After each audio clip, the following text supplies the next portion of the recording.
Your dog waits for this moment more than you realize. You stand up for just a second, maybe to grab something, maybe just to stretch, and before you've even fully turned around, they're already there, stepping into your spot like it was reserved for them all along. Most people don't think twice about it. Some laugh, some get slightly annoyed, some gently push their dog away without really questioning why it keeps happening over and over again. But what if that one small behavior, something that seems almost automatic, is actually one of the most emotionally significant things your dog does all day? What if that moment, your dog moving into your seat, carries more meaning than almost any other habit you see from them? Because once you start to understand what's really driving this, it changes the way you interpret not just this behavior, but your entire relationship with your dog. Here's where most people get it wrong. When your dog moves into your seat, the natural assumption is that they're just taking advantage of an opportunity. It's warm, it's comfortable, it smells familiar, so of course they go for it. Maybe you've even told yourself it's a bit of a cheeky habit, like they're claiming something that isn't theirs. But if that were really the reason, your dog wouldn't be so precise about it. They wouldn't wait for your exact spot. They wouldn't move in so quickly almost the second it becomes available. And they definitely wouldn't do it with that same pattern again and again, day after day. Because if comfort was the only goal, there are easier options. Softer places, quieter corners, spots that stay warm longer. Yet your dog ignores all of that and chooses the one place you were just sitting. That's not random behavior, that's a decision. And the reason behind that decision goes much deeper than most people ever stop to consider. To understand what's really happening, you have to shift out of your own perspective for a moment and step into your dog's world, because the way they experience reality is completely different from the way you do. Humans rely heavily on sight. Dogs don't. For them, smell is the primary sense that defines everything. Their noses are built to detect layers of information that we can't even begin to notice. And every surface you touch, every place you sit, carries a detailed chemical trace of you long after you've left it. When you sit down, your body leaves behind more than just warmth. You leave microscopic particles, natural oils from your skin, subtle hormonal signals that change depending on your emotional state, whether you're relaxed, stressed, tired, or calm. To you, that seat is just a seat. To your dog, it's a concentrated imprint of your presence. It's a place where all of those signals exist at their strongest. So when your dog moves into your spot and presses their nose into the cushion, they're not just smelling something familiar. They're processing information about you. They're reconnecting with something that in their world feels almost like you're still there. And this is where it starts to go beyond simple biology. Because for your dog, scent isn't just information, it's connection. They don't have the ability to replay your voice in their mind or picture your face the way humans can. They can't remind themselves of you in abstract ways. What they have instead is something far more immediate and physical, and that's your scent. It's how they recognize you, how they track you, how they feel close to you even when you're not right in front of them. So when you stand up and leave your seat, what remains behind isn't just a trace, it's the strongest, most accessible version of you that they can reach in that moment. And that's why the timing matters so much. Your dog doesn't wander over minutes later, they move in almost instantly because they're drawn to that connection at its peak when it's still fresh, still strong, still unmistakably you.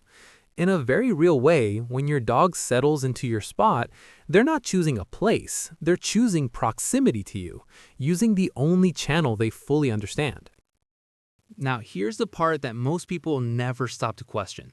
When you walk back and see your dog in your seat, it feels like they've taken something from you, like they've claimed your spot the moment you left it. But from your dog's perspective, the meaning is almost the opposite. They're not removing you from that space, they're maintaining it. Dogs come from social structures where space and presence are closely tied together, where staying near the scent of someone important carries a sense of security and continuity. So when your dog settles into your spot, a large part of what they're doing is preserving that connection. They're keeping your presence concentrated in one place, staying close to it, almost as if they're holding that space for you until you return. And if you've ever noticed your dog lying on your clothes, your shoes, or even your pillow when you're not around, it's the same pattern. It's not random and it's not about possession, it's about attachment.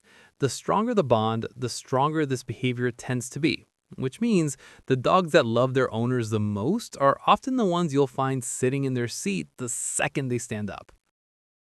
But here's a question that almost no one asks, even though it changes everything once you think about it. Why your seat? Not just any comfortable place, not the empty chair across the room, not the quiet corner that never gets disturbed, not even a soft bed that's always available.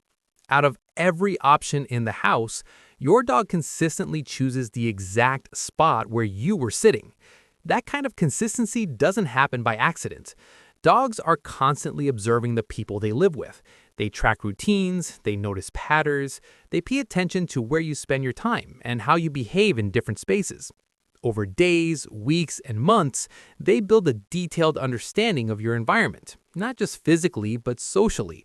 Who matters, where that person tends to be, and what places carry the most significance. And if your dog keeps returning to your seat specifically, it's because they've already made a decision about you.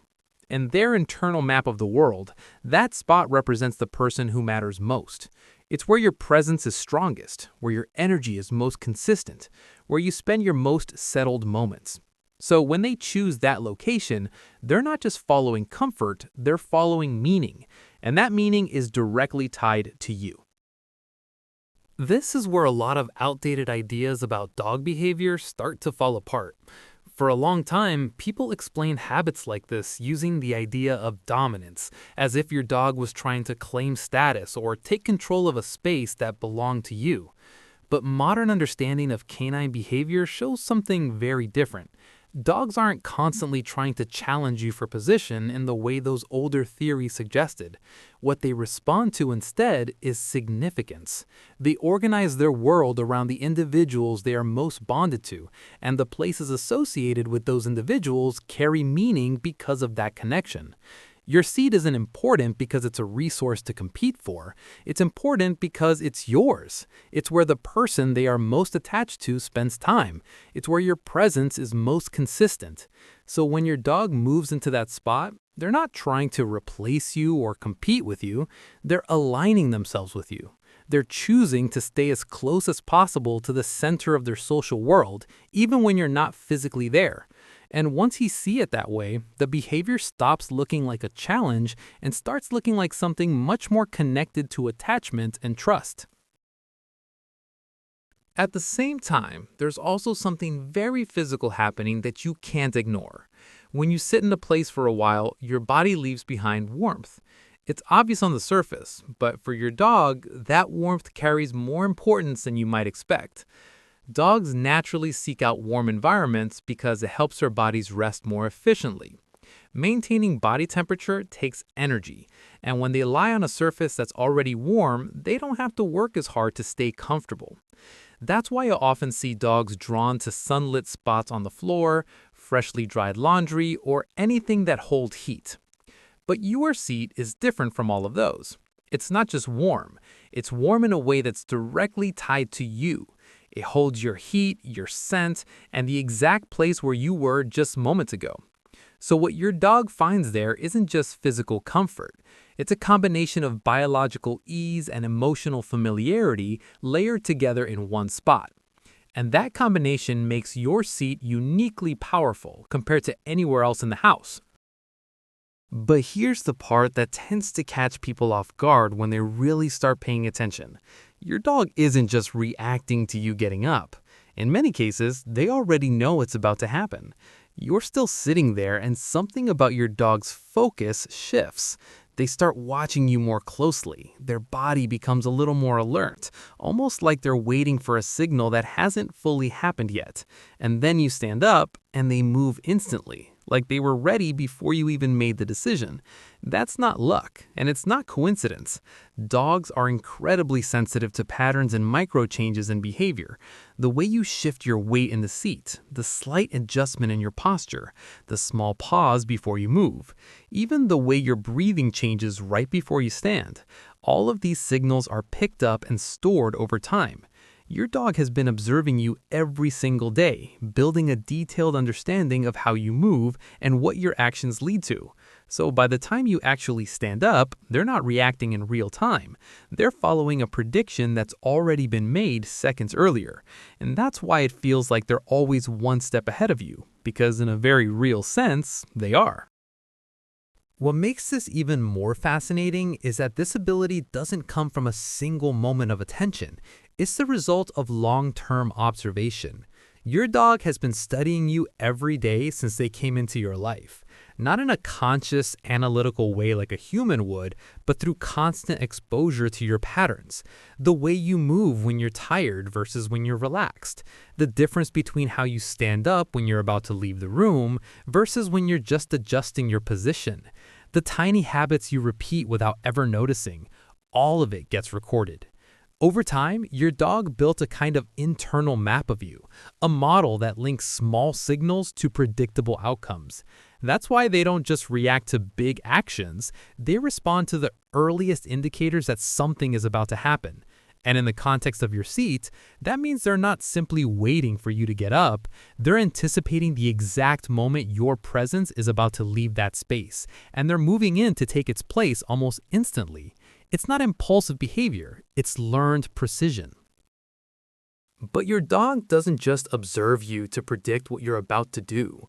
Over time, they start learning from you in a much deeper way.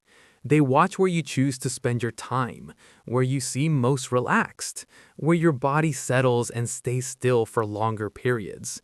And without realizing it, they begin to associate those places with comfort, safety, and stability. Your seat becomes one of the clearest examples of this. It's where you return again and again. It's where your posture softens, where your movements slow down, where you exist in a more settled state. And from your dog's perspective, that repetition carries meaning. If this is where you consistently go to rest, then this must be a place worth being. So when they move into your spot, part of that behavior is learned. They're following a pattern you've shown them over time. They're mirroring your choices in a way that goes beyond simple habit. It's a form of social learning, where your behavior quietly shapes theirs, not through commands or training, but through observation and repetition. Your dog is, in a very real sense, using you as a reference point for how to exist in the space you share. Now, when you step back and look at everything together, a clearer picture starts to form. The scent you leave behind, the warmth your body creates, the meaning your dog assigns to your space, the patterns they've learned from watching you, the way they anticipate your movements before they happen.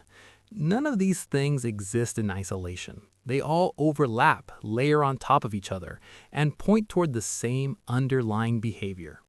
Your dog isn't just choosing a place to lie down.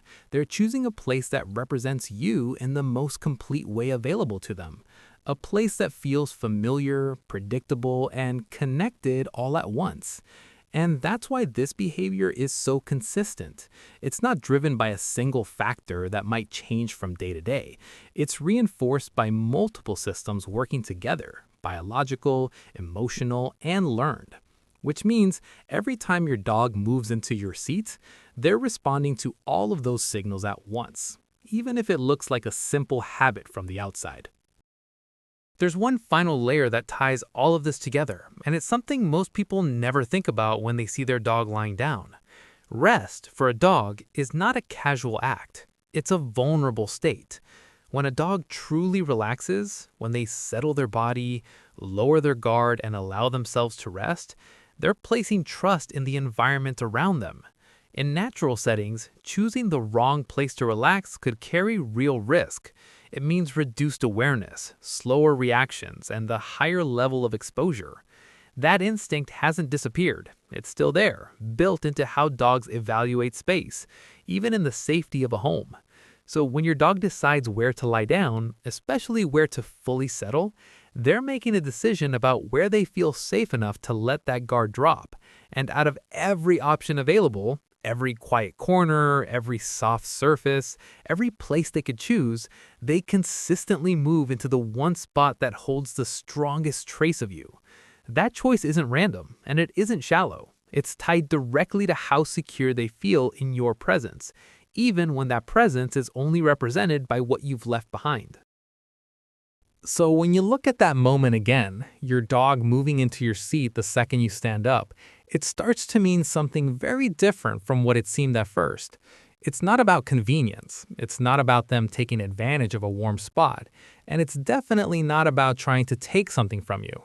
What they're really doing is choosing the place that feels most like you, in every sense they understand.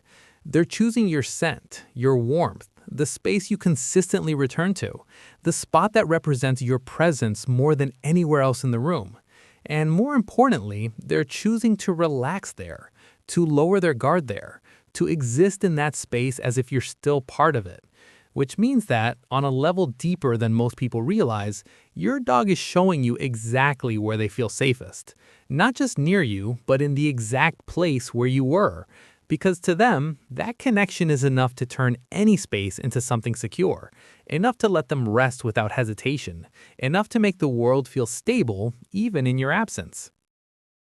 So the next time you stand up and come back to find your dog in your seat, maybe don't rush to move them right away. Maybe pause for a second and really look at what's happening in that moment. Because what you're seeing isn't a bad habit, and it isn't your dog trying to take something from you. It's a reflection of how deeply they're connected to you. They've taken the closest thing they have to your presence, your scent, your warmth, the exact space you just occupied, and they've wrapped themselves in it. Not because they have to, but because that's where they feel most at ease. Out of every place they could choose, that's the one that feels right. And that says something very simple but very powerful about how your dog sees you. If this changed the way you understand your dog, even a little, that's exactly why this exists. Subscribe if you want to keep exploring the meaning behind the behaviors your dog shows you every day. And share this with someone who always says their dog steals their seat, because now you both know they never were.